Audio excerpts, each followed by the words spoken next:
my problem with having you on is that there's too much to cover because you're doing so many things at Fundrise right now that I don't think there's enough time to cover it all. Just talking with you on the phone yesterday, it was give our listeners who aren't aware the quick scoop.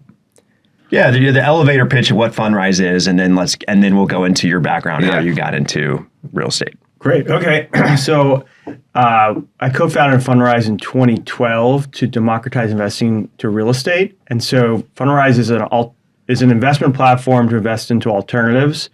So we have 2 million customers. They invest into real estate, private credit, and venture capital, and they can do it at a $10 minimum. The market moved to trying to get at this new channel because institutional channel is saturated. And that in order to do that, you really have to have registered vehicles. And so all of the companies that were, quote, crowdfunding are more or less gone away. And I think we're one of the or only ones left because we shifted to this model is much more like Blackstone, much more like BREIT, much more like KKR. KKR has Crest.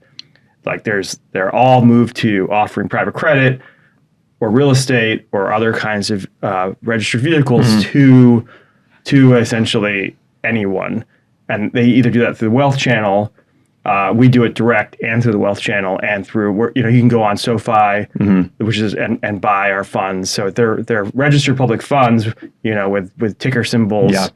Like, how much capital is Fundrise managing now?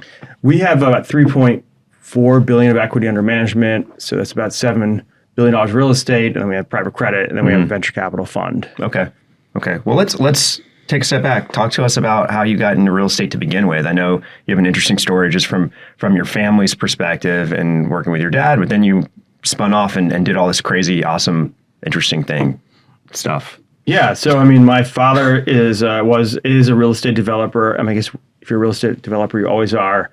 He developed a lot of retail over the years, like going back into the 60s and 70s. He was the Marshall's preferred developer, and he always told me he invented the power center, which I don't totally believe. Yeah. Let's just say he did. But sometimes dads just say things and you just take it as gospel. Invented the power center. Then he ended up creating a company called Mills Corporation. So Mills is like these giant malls that are 2-3 million square feet. He built Potomac Mills and Sawgrass Mills and Gurney Mills. He built mills. It took it public in 1990. We talked about this yesterday because Grapevine Mills in DFW was like a big deal when I was a kid. We had a Rainforest Cafe. And malls used to be huge. Yeah, it's actually the real estate industry's dream is to build a product that is actually like a unique product. Everybody was trying to build unique multifamily or unique, hotels, but generally it's really difficult. Most real estate is commodity. But the mills were unique. They actually were branded. Like Westfield and Simon tried to brand their malls, and ultimately that brand means nothing, right? A Simon mall versus a Westfield mall doesn't mean anything to the consumer. But a Mills is actually a unique product. I think Sawgrass Mills, which he built, maybe like the most successful mall in the world or something. It has more gross sales, like billions of dollars in sales. Wow. My grandfather's he died during the construction. There's a plaque in the middle of Sawgrass Mills. And where's Sawgrass Mills? Basically outside Fort Lauderdale. Okay. It was in a swamp when they built it. So yeah, everything in Florida. Yeah. So I've been sort of connected to real estate most of my life, and then I went to work for Lubert Adler in the late 90s. And then I went to work for a tech company, actually, because tech was very big in 1999. What tech was that? What tech company? It was a startup. We raised all this money pre-revenue, and it's a whole different wild story. We actually bought a production studio, and we managed Snoop Dogg, Tiffany Amber Thiessen. We made The Game. We made Being John Malkovich. Oh, wow, cool. Yeah, we did all sorts of stuff. That was crazy. Then the company went bankrupt in 2001. And I went back to real estate and joined my father doing real estate development for about 10 years before starting Fundrise. Okay, so what was the initial thought process with Fundrise? Yeah, so I was working for my father. We were doing large-scale mixed-use development, mostly in Washington, D.C. We had partner MassMutual and as partners, and lots of institutional capital. And 2008 financial crisis hit, And I came away very cynical about institutional capital. Like everybody's convinced institutional capital is sophisticated and just really impressive. And I just watched all that not be true. What do you mean? Give us an example. I mean, in 2008, institutional capital was the most distressed. I mean, absolutely the smartest investment banks in the world were basically bankrupt and they got bailed out by the government. There was really bad behavior. It was very, very undisciplined behavior at the best case scenario. Our biggest capital partner was what was called GMAC Commercial, GMAC, General Motors Acceptance Corporation. They got bought by Goldman and KKR. They changed the name to Capmark. They were our debt and our equity. And then they had $500 billion in assets, and they went bankrupt. Yeah, so you just lost faith in the system. Anybody who was there lost faith in the system. I mean, it was just like the entire country just lost faith in the financial system. And that's why the financial system almost blew up. And so I came out of it saying like, well, there's got to be another way to do things. Like, how could I raise money away from institutional capital? I feel like they just at the time what was happening in the country was this rebirth of cities. And the growth, if you're a New Yorker, it was growth of like Bushwick and Williamsburg, and DC with H Street, and LA was Arts District. There was this growth of this like millennial was actually coming of age, moving into downtown cities. Everybody was building in cities. And I remember actually, not to pick on JBG, but I remember going to JBG in the early 2010s, and I was like, we're going to buy and build an H Street. And they're like, where's that? Because, most of the money back then was in the suburbs, very, very kind of remote from the rising generation. And I was buying a property downtown, buying a city block, and everybody was like, I can't believe we're buying that city block. That's amazing. It's called this AutoZone property that was a whole block. And I'd go to institutional money and they're like, I don't know, that sounds scary. That sounds sketchy. And I was like, all the people want to invest in this thing. The customer gets it and institutional money doesn't. Like, why can't I go directly to the people? And so in 2011, I went to the SEC. I said, can I just raise money from the public? And this is pre-Jobs Act, pre-2012. Yeah, exactly. So, and I actually hired the former general counsel of the SEC, the former deputy director of the SEC, of Corp Fin, and he took me through the SEC, and we registered the first sort of like real estate deal anybody could invest in. Wow. And the SEC just thought that was so fun. It was like so fun for them. It was like they've been doing the same thing. Yeah, it's like oh, this is so cool. And we built something near the headquarters. What was he able to do? What were you able to do? Just I guess legally to get that through that others weren't. Well, I mean, mostly no one had ever tried because it was so obscure. And this guy, his name is Marty Dunn, and he's like, oh, I wrote this reg. There's a reg I wrote in like 1991. You could use that reg. And he would go in, he'd tell the team, because they used to work for him. He'd tell them like, you could use this regulation A, which no one ever heard of back then. Literally, no one ever heard of Regulation A back then. Like nobody was using it. It was this dead letter. And he's like, you could use this. And again, like, I mean, we raised $325,000 from 300 some people. I spent $150,000 in 2 years to do it. Like, like it was like purely like, I just got to do this. It was now Reg A is like the crux of all VC retail investing. They rewrote it. Like the SEC ended up rewriting Jobs Act. And the people who wrote it were the people who worked on my deal. Like, so do you think, I mean, we could say that you had a big part of getting that rewritten? Yeah, I mean, there's no question, because it was like they saw us do it multiple times, but by hand, and then they sort of like, they kind of institutionalized it by rewriting the regs. Right. Because the Jobs Act, which came a couple years later, like it told the SEC to go rewrite the regs, and they're like, oh, we know how to do that because we've done it. Marketing is an essential part of landing financing, but creating lender-ready materials can be time-consuming and hold up deals. Stop spending so much time building deal books with Lev Memo. Lev Memo uses AI to create clean, lender-ready deal documents based on the information you already have. You can generate a memo in minutes and send it out right away as a PDF or virtual deal room. No copy-pasting or formatting required. And now, for the first time ever, Lev Memo is available as a standalone tool, so you can use it without being a full Lev platform user. Plus, it has added capability to support investment sales teams. Learn more at lev.com/memo. That's lev.com/memo.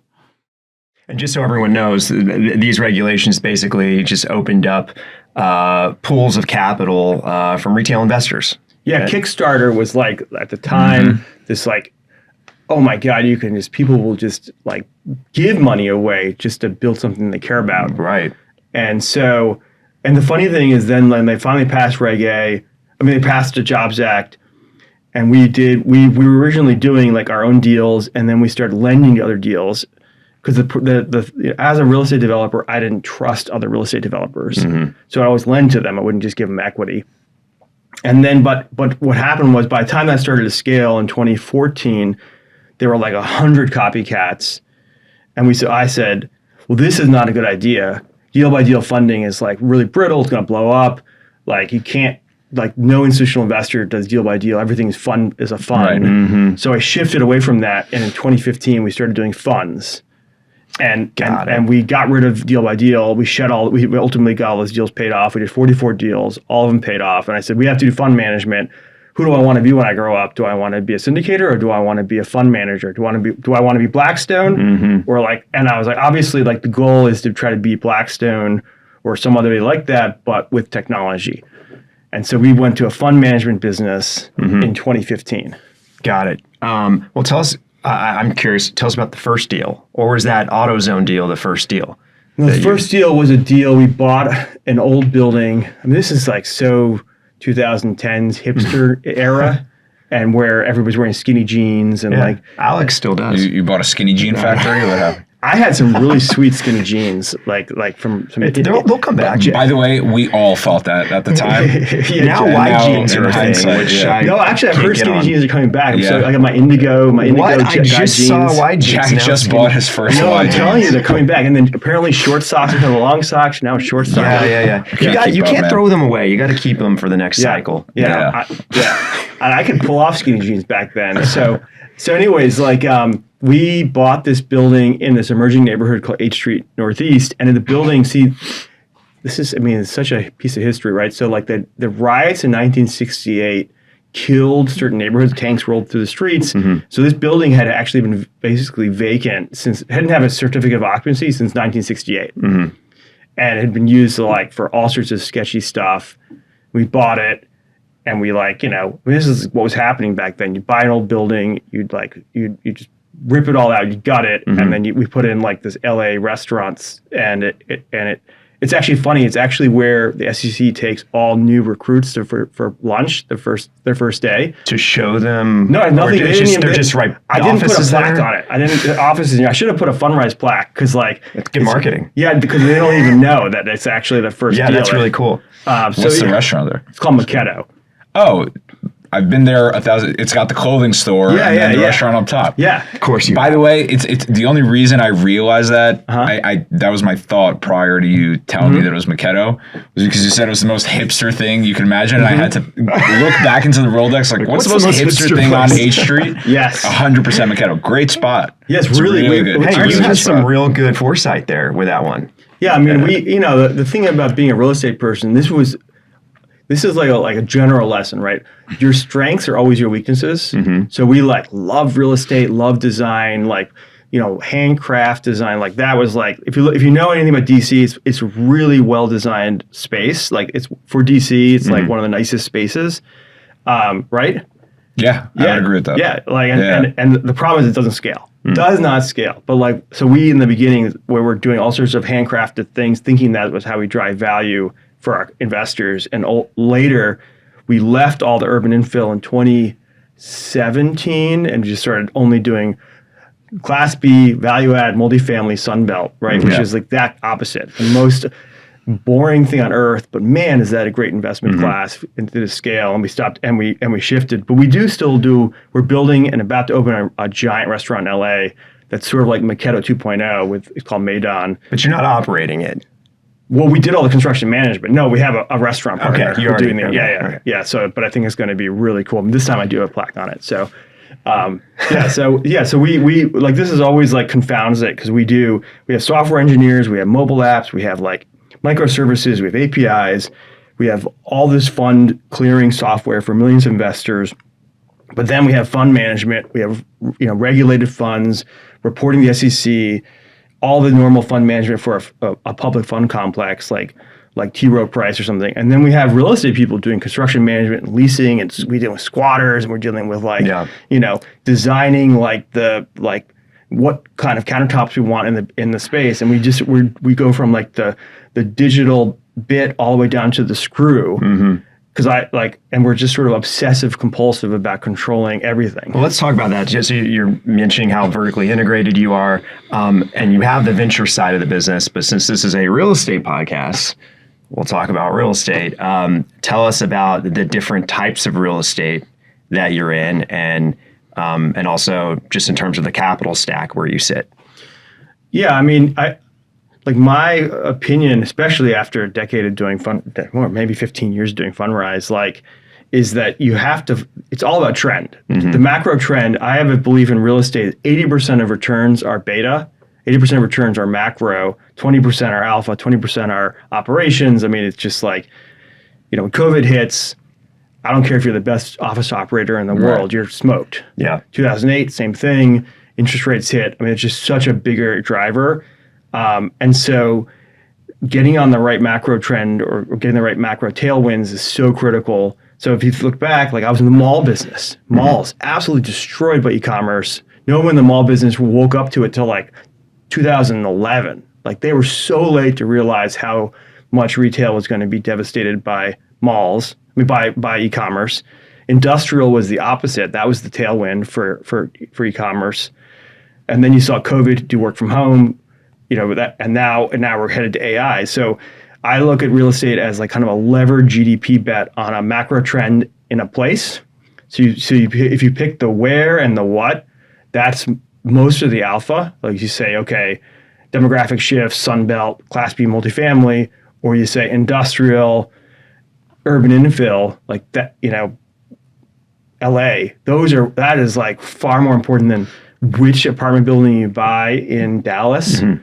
But the real estate industry, because they don't have much allocation authority, they're sort of stuck overemphasizing the importance of that deal. And that deal matters. You have to be, as I said, compulsive about execution and operations.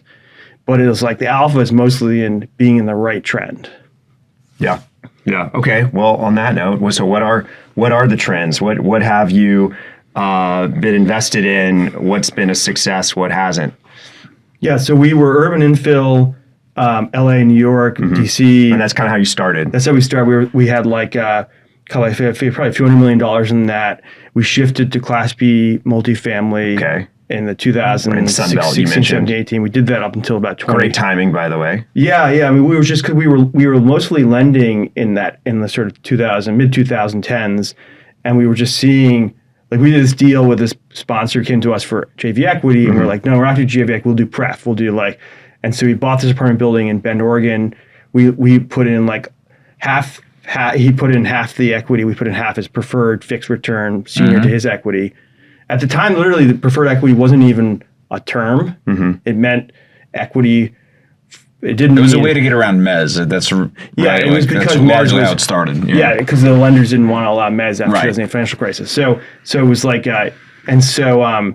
he bought this apartment in Bend, Oregon. We put in $4 million, 2 and 2, and he sold it and made $20 million in 36 months. Now that came out of a fund, or that was from our fund. That was from your fund. And I was like, oh, maybe we need to be in the equity here. So we started shifting to we actually started doing JV equity.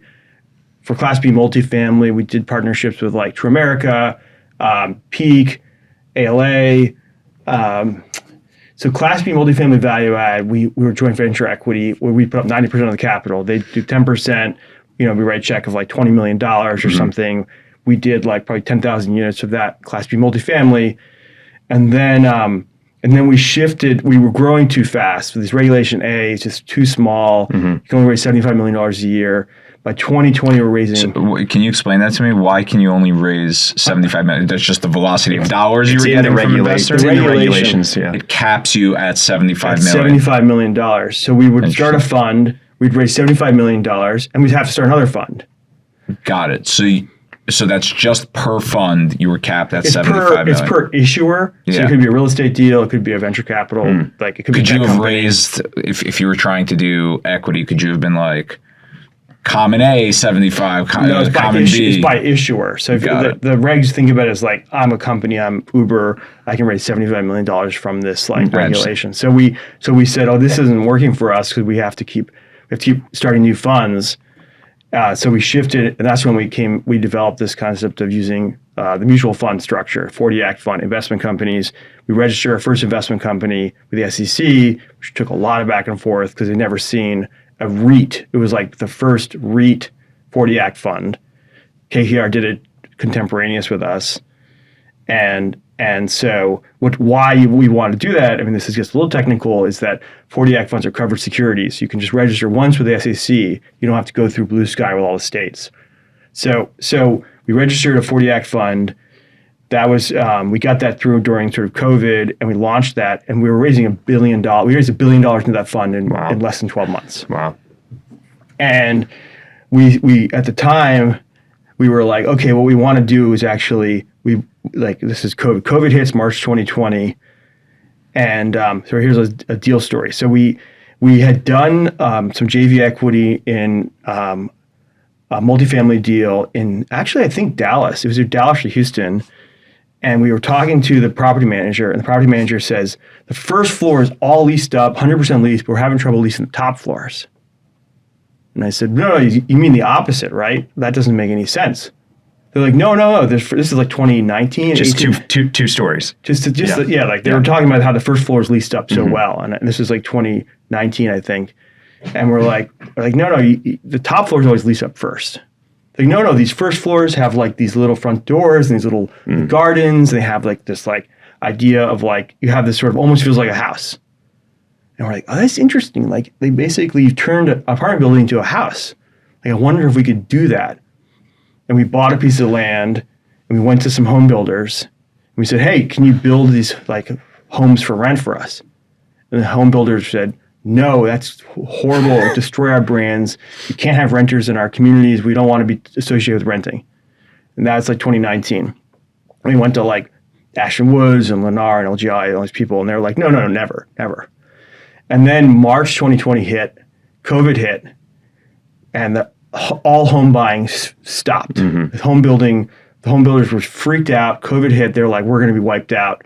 And they call us up and they said, do you want to buy our communities that we have like in our pipeline? And we're like, yes, we do. We just raised $1 billion.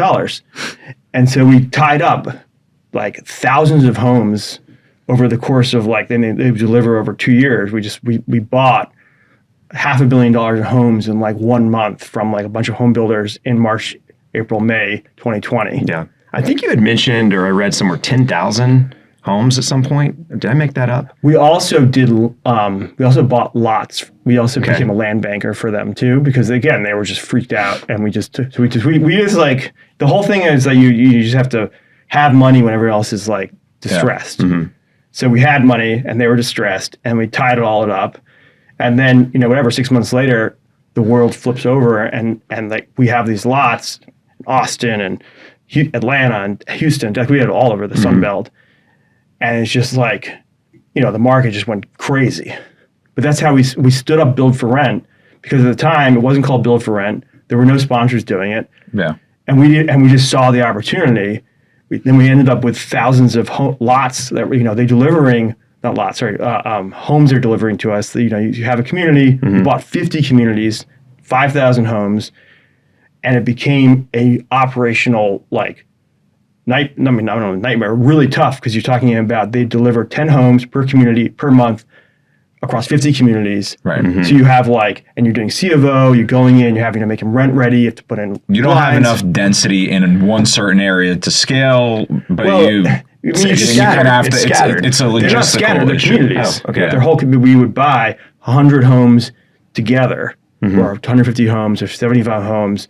we bought whole communities from them. Right. So they say, okay, here's 100 homes. We're going to deliver them. They're in Savannah. We'll deliver 10 homes a month for a year. It'll be 120 homes.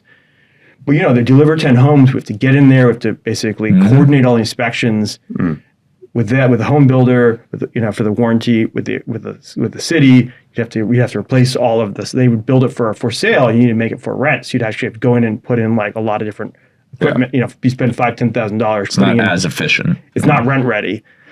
You have to put in like smart locks and things like that. And then you deliver these 10 homes, you're trying to lease them, and there's construction next door, and the tenants are getting like flat tires because there's all this construction. I mean, it's just like, and then we're doing like 1,000 wires like every 6 months because there's so many homes we're buying. So we had to just build our own build to rent platform. So we became a GP for build to rent, and now we have like JP Morgan, $700 million line for JP Morgan, a $400 million line from Goldman Sachs. We really scaled that build to rent platform.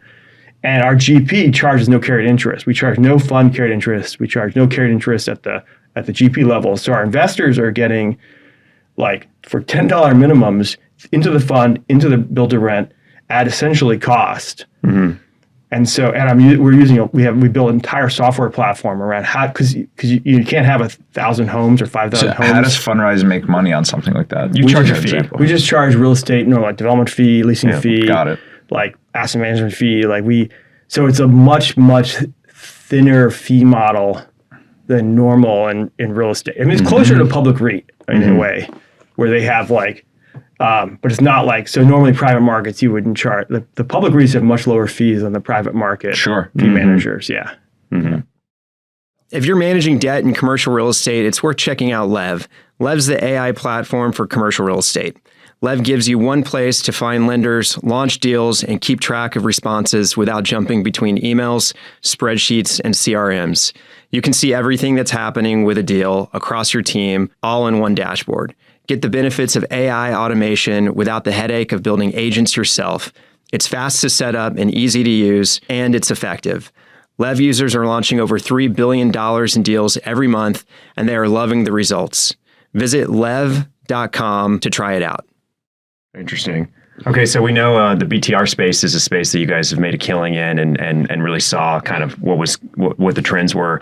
What's another example of something that you guys have kind of been a little bit early on? I think industrial's one asset type I can think of. Well, here's a fun one. So we have a private credit fund, and we were taking our build to rent through a securitization process with Goldman in 2022, summer 2022. And then, we took it, I was sitting with Moody's, and Moody's had never seen build to rent. They're like, if you know anything about SFR, it's like they think of it more like home mortgage business, securitizing mortgages. And so I'm sitting with Moody's, we have 5,000 homes built to rent. They're like, well, who's your property manager? At the time we said, Cushman & Wakefield. I said, Cushman & Wakefield. And they said, who's that? And I was like, you're rating this thing? You're doing the risk rating and you don't know who Cushman & Wakefield is?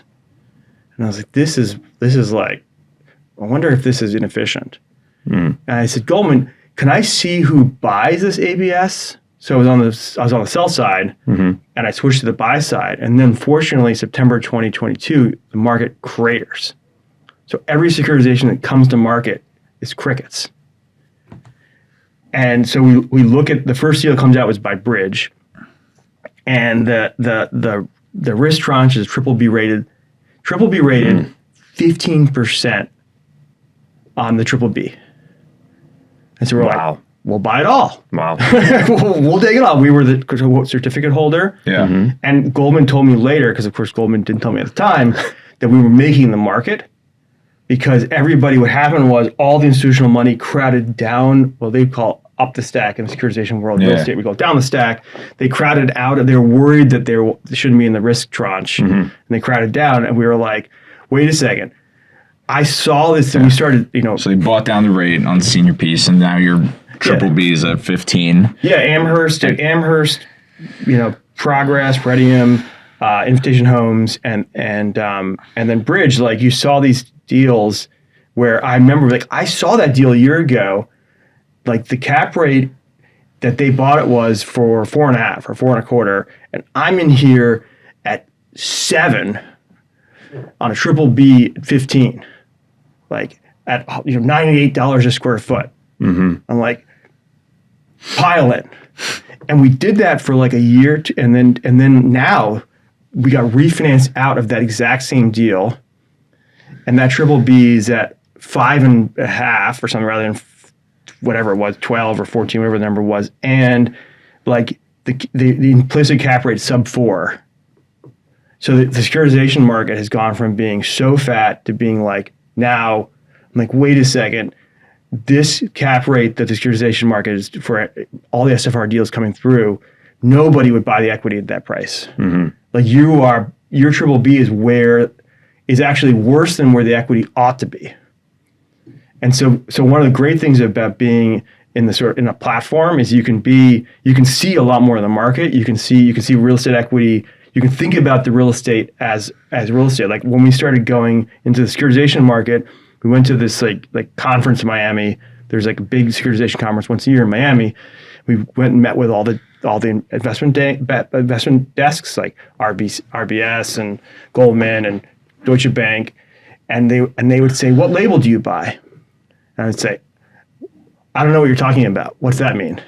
They're like, "Do you buy triple Bs? Do you buy triple As?" We're like, "We buy whatever makes sense when you underwrite it." They're like, "Whoa, that's super rare. I'm not a non-label buyer." I was like, "I don't understand. How do you underwrite it then?" So people just buy the label. And I was like, "Well, but these labels, like, I mean, I'm telling you, I've seen the labels they don't mean anything. They don't mean anything. The Moody's never heard of Cushman & Wakefield."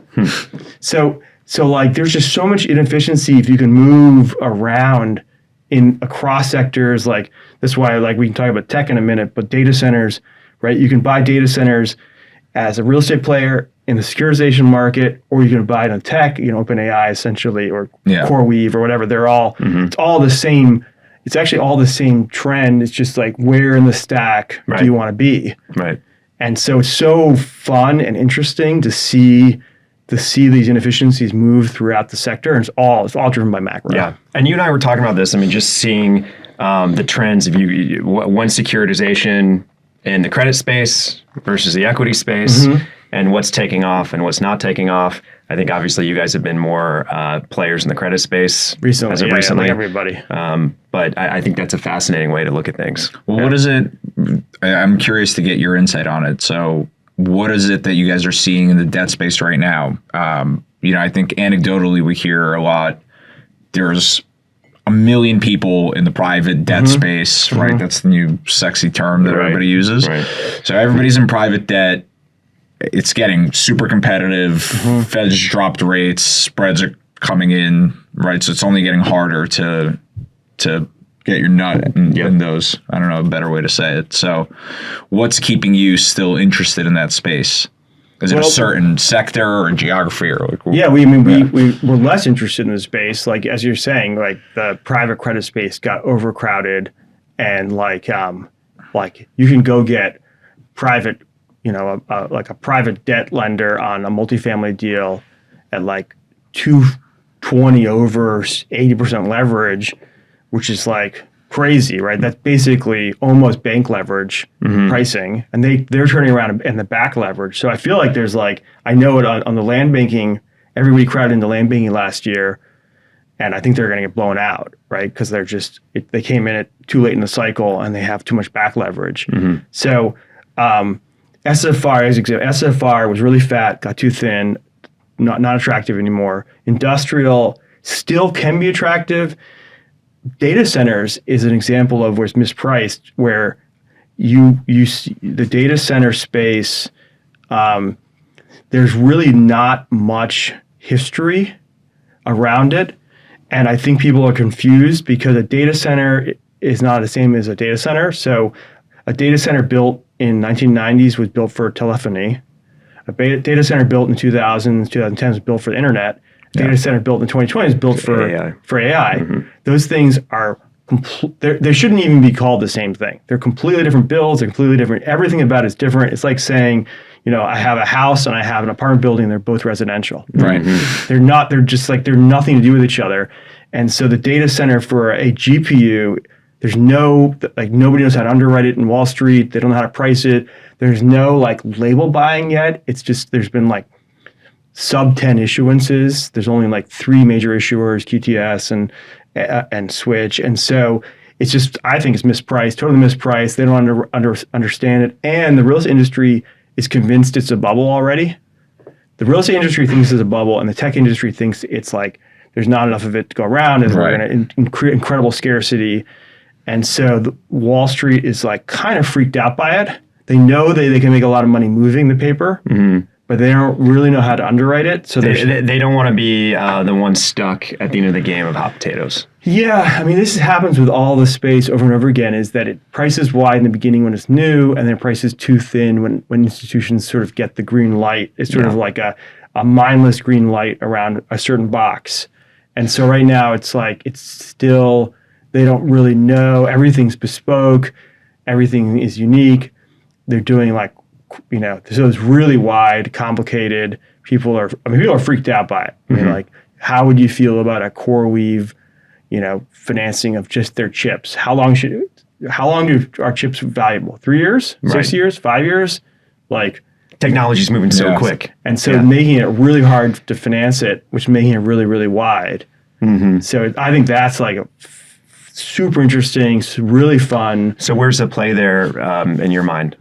We've been all over it. We haven't been in the actual, as a sponsor in data centers. Like, I think that it's a bit too late to be a sponsor, and it requires such scale. I mean, you have to be, and you have to really know a lot about technology. It's an operating business. I think you were saying we talked about that, yeah. Like, it's not even an operating business. It's like a technology business. Like, you really have to know how to operate. Like, the difference between a well-built, like with the right cooling and the right mix of tenancy inside a data center, is the difference between a profitable one and an unprofitable one. It's just technology, it's energy, it incorporates so much. And so I think real estate people are misunderstanding it. And I'm surprised there's not a group of engineers from like Tesla who have spun out to do this. I feel like this is such a logistics and engineering thing that can be solved. It's not like the data center needs to be pretty. It's a box. You're holding computers. Yeah, it's just like, I mean, it's such a scale business. AWS knows how to do it. I mean, it's like, scale is just, I mean, it's mind-boggling. It is pretty crazy. I will say one thing that's funny about these data centers is you'll see these OMs, these offering memorandums for different asset types and different markets. They'll be like, brand new data center opening up, and it's, you know, and within a 5-mile radius, and it's like, well, how many jobs is a data center really providing? What benefit is that really? Construction jobs. Sure. Once it's built, it's like great. I mean, other than being an energy drag on the grid, I don't know what else it's really doing. Yeah. I guess what I'm curious about, the thing that comes to mind, right? I kind of think of the data center issue like WeWork, right? WeWork's been going through this massive restructuring, and now they're at a point where they're helping out, you know, Amazon and like JP Morgan, Citadel, whoever needs these temporary office spaces, and they're still good with taking like a 1-year lease from an enterprise tenant or a 2-year lease. How are they able to break even, at least? Forget being profitable. Like, how can they break even? But we can't figure it out on the data center side. Obviously, data center, much more expensive infrastructure, right? It costs a lot more than cheap fixtures you could get in China. But those two problems to me seem very aligned. Like there's some kind of equation that you can amortize the cost, you know, between tenancy. Yeah, I feel like what's different is that the office space, like, it's a known value. Like, you can get really close to what's the premium for JP Morgan of 1-year lease versus and how many people will be there. But like, so we started a venture fund a couple years ago. It's almost $500 million now. We're in OpenAI and Anthropic and Anduril and whatever, Databricks, blah, blah, blah. What's the value of AI to the customer? How much will it scale? What problems will it solve? Like, nobody knows. And so if it ends up being close to AGI, close to like general intelligence, then, you know, there's not enough data centers in the world. Yeah. Right. And if it turns out to be more like the internet, more like a computer, then we may be overbuilding in the short term. And so I feel like that's a pretty wide delta. Yeah. And so yeah, I mean, like there's no way to underwrite that in a traditional sense.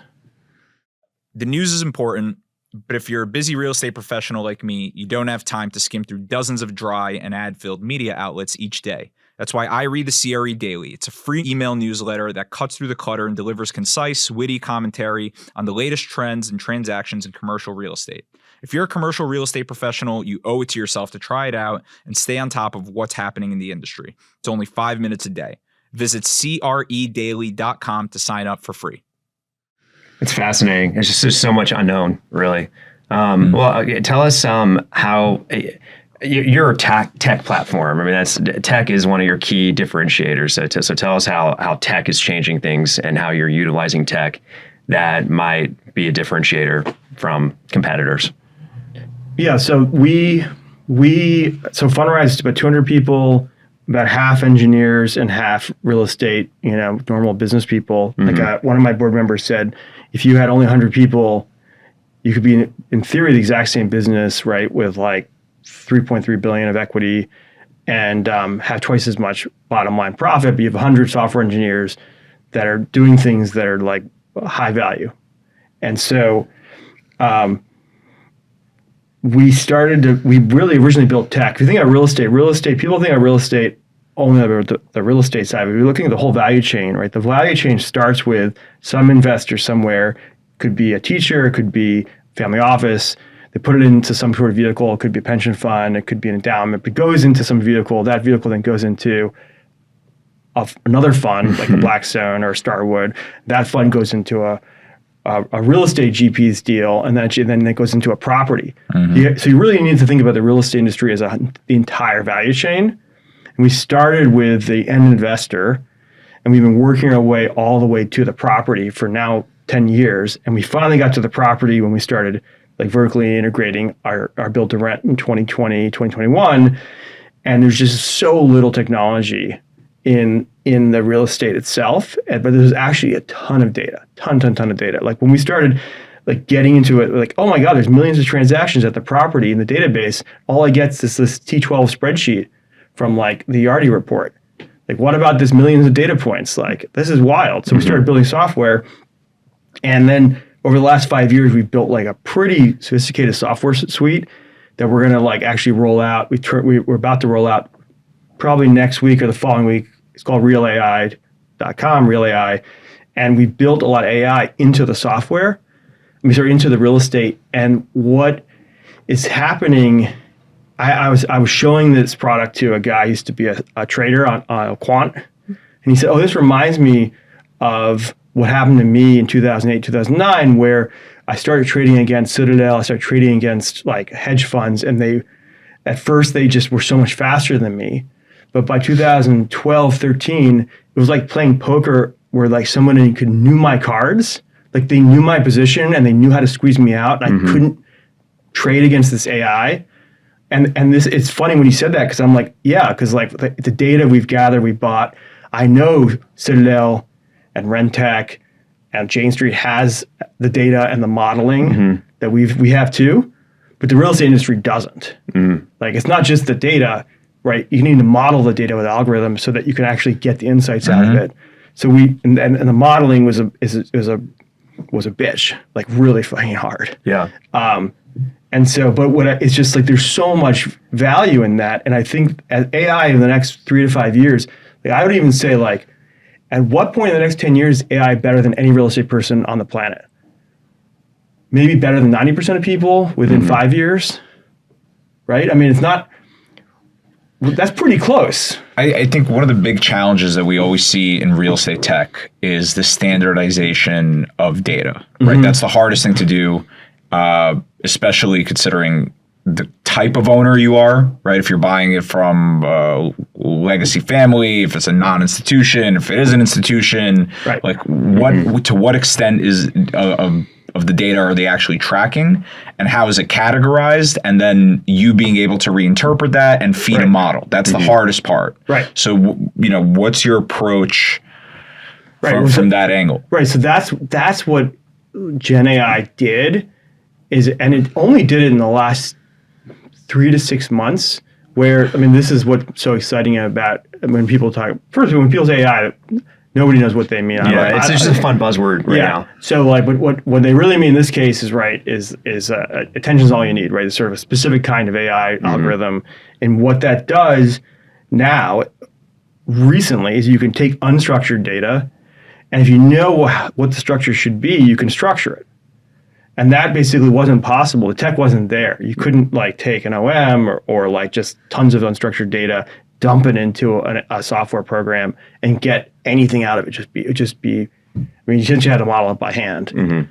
And now that's starting to change. And so you can get to a place where you can take tons and tons of data, put structure on it, and then on top of that, put modeling, put different algorithms. The AI is like there's tons of. The AI today versus AI in a year from now can also start to do a lot of work, whether it's financial analysis or market analysis or operational analysis. So it's like that has changed super recently. That's why I'm optimistic about data centers and OpenAI is that I've seen our team have problems. Like take a spreadsheet, take a T12. If you dump that into a model or rent roll, last January, trash. January, that's like, what is that? We're in September, 8 months ago, trash. Now it can literally do the work of a person. So it's happening so fast. Yeah. And I look at that and said, oh, okay, all of a sudden a real estate company can basically like, do they need 10 analysts? Maybe they need 5 analysts because this thing's, which is 100 times cheaper. Yeah. And without any much human drama. Right. There's a lot of human drama and having a hungover analyst. So yeah, do better if you're listening. But I hear what you're saying. I think there needs to be someone who really focuses on the integration of all these things. Because right now we have a kit of parts. We have tools that underwrite. We have tools that make OMs and pitch decks. And all of those things are great. But it's the coordination of being able to go from like, I got the inbound email and it's a property that just got listed for sale. When can I tour it? Who's corresponding? How quick do I have the data? How fast does it underwrite? How fast do I take that model, put it in IC and like make a decision? That's who the winner is going to be. I think you'd agree with that, but there's a lot of steps. And I think we're getting there really close, really fast. Yeah. The velocity of these AI tools is like, it leaves me dumbfounded. So I'm excited to see where it goes. Yeah, but it's just like extrapolate that out. So that's happening now in real estate. Let's say it takes 2 years, 1 to 3 years to really start to pull it all together where you start saying like, oh man, this does, half the work of a person on my team. Yeah. Okay. Now think about that in every sector in America. Think about how you shop, think about how you look for hotels or whatever that work is. Like everybody's been talking about AI. It's actually interesting. Like AI, people have become mostly AI skeptics in the public. It's just there's been so much BS and fake AI that I think mostly people don't believe it anymore. And this always happens. The second people don't believe it is actually when it got real. And so over the next couple of years, I think it's just going to shock people that it can all of a sudden do the thing that people said it could do, but it couldn't before. And it's going to eat the labor market, which is going to be great for real estate because it's going to crush inflation. It's going to crush the labor market. There's no more inflation. It won't be a straight path, but it's a deflationary. This is the technology. These things, like it's erosion. It'll slowly erode the market little by little. Like customer service. Okay, we have 30,000 customer tickets a month at Fundrise. We have 18 IR people. Now 92% of our IR tickets get resolved by AI, by something called, it's a product called Fin by Intercom. Phenomenal. It's the best customer service AI software. And there are 2.5 million people in America who have that job. Yeah. Right? So over the next 5 years, like they're toast. 2.5 million, that's a lot of people. Yeah. Like and no one debates customer service, right? Yeah. That's a slam dunk. That alone, right? Let's say that's 100,000 jobs per month. That enough is to end this question of like job creation and unemployment. Yeah, it's pretty crazy to think about. It's a little scary, but just change, I guess, is always a little bit scary. Yeah, you got to be on the right side of it. Right. Yeah. Right. All right. Well, tell us, as we kind of wrap this up, tell us where you see real estate heading over the next few years. We already talked about technology and what what's gets you happening. most excited? Yeah. Yeah. Okay. Other than AI, which I've already said, we've got this real AI software coming out, I think we're going to see the other side of this interest rate environment big time. Like, it's so funny. You're old enough to now, you're like, oh, and now I see why the Fed can never get ahead of interest rates. The amount of pushback they got from lowering rates over the last year, nobody thinks they should lower rates. It's really unclear. A year from now, the tariffs are a tax on consumers. AI is a tax on knowledge workers. Companies are more profitable. The rich got richer, but most workers got lost their jobs or have less hours. Inflation is just gone. I think inflation is the Maginot Line. It's you're fighting the last war. It's gone, and we're going to go into a more like the 2010s. Low population growth, low inflation, low rates, and real estate industry is just going to. I mean, it's the counter. It's probably the best hedge on the stock market today, because if the stock market implodes, because you think there's going to be a bad Christmas, right? I mean, the Christmas is going to be about people buying plastic from China, right? Taxes are high on tariffs, right? There's going to be a lack of supply of goods, and there's going to be a consumer who's under strain. So I think Christmas is going to be bad, and I think by sometime next year, it's going to be clear we've rolled over into a new part of the cycle, and I think real estate is going to be one of the main beneficiaries of that.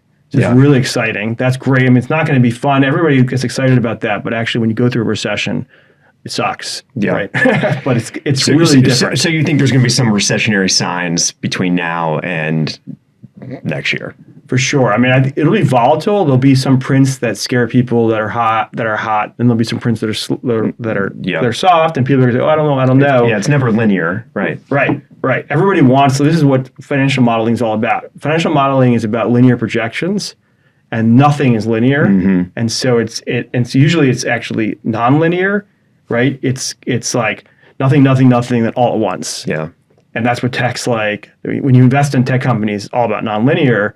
But the Excel model sucks at nonlinear. Mm-hmm. And also, no investment committee likes a nonlinear underwriting memo. Right. Can't comprehend it. Right. It just doesn't. It's just not. I mean, it's funny. I was talking to an investment bank about taking Fundrise public, and they I said, we're growing whatever 100% a year. He's like, well, that's pointless.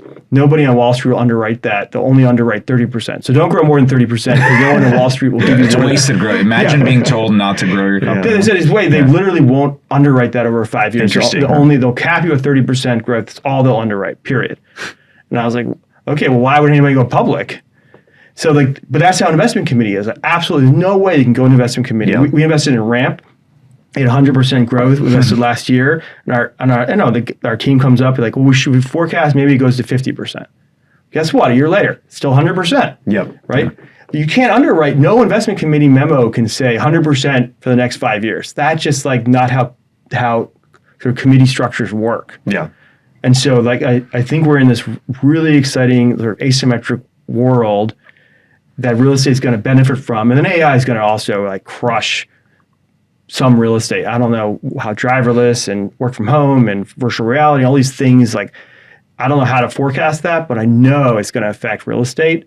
And this is the type of thing that I was saying to you yesterday, if tech wasn't the most important driver of value in real estate, it was the second most important, because industrial, office, residential, and retail have been absolutely transformed by tech over the last 20 years. So it's clearly going to happen more faster. Yet the real estate industry still is behind the curve. I don't know, is this thing real? Is AI for real? I'm going to ignore it until I know it's for real when it's too late. Yeah. It's fascinating. I think you bring up a lot of good points, and your convictions are so strong. And I think it's going to be really interesting to follow what you guys are doing at Fundrise over the next couple of years and where things go. Absolutely. Thanks for coming on, Ben. Yeah, it was so this fun. was a great conversation. Yeah, it's great. Thank you.